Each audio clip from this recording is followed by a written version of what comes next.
پہلی بات تو یہ کہ نیکی کریں، نیکی کو کبھی چھوٹا نہ سمجھے۔ فَمَن يَعْمَلْ مِثْقَالَ ذَرَّةٍ خَيْرًا يَرَهُ، اللہ فرماتے ہیں تو ذرے کے برابر بھی اگر نیکی کرے گا تو قیامت میں وہ نیکی تیرا رب تجھے دکھائے گا۔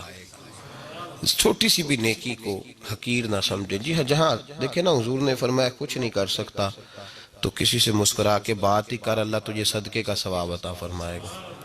رشتہ وفا کا، رشتہ خلوص کا، اگر آپ کسی رشتہ دار کے ساتھ اس لیے تعلق رکھتے ہیں نا کہ اس کے پاس پیسے زیادہ ہیں، تو وہ بھی اس لیے آپ کے ساتھ تعلق زیادہ رکھے گا کہ کبھی کبھی چلو گاڑی چلا لے گا، کبھی کبھی میرے کسی کام آ جائے گا۔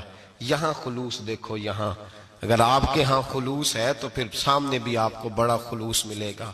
دنیا میں وفا ختم نہیں ہوئی، پر ہم نے وفا کا رشتہ ہی نہیں بنایا، ہم نے تعلق ہی نہیں بنایا وفا کا۔ یاد رکھ لینا، کبھی بات نہ بھولنا، جو لوگوں کو استعمال کرنا چاہتا ہے وہ ساری زندگی استعمال ہوتا رہتا ہے۔ جو کسی شخص کو کسی مقام پر رسوا کرنا چاہتا ہے اپنی عزت بچا نہیں پاتا۔ جو آدمی لوگوں کو حقیر جانتا ہے اللہ اسے کبھی عزتیں عطا نہیں کرتا، وہ گڑھوں کے اندر گرتا چلا جاتا ہے۔ یاد رکھیں، جو عزتیں دینی شروع کر دے رب اسے باعزت بنا دیتا ہے، جو پیار کرنا شروع کر دے معاشرے میں لوگ اس سے پیار کرنے لگ جاتے ہیں۔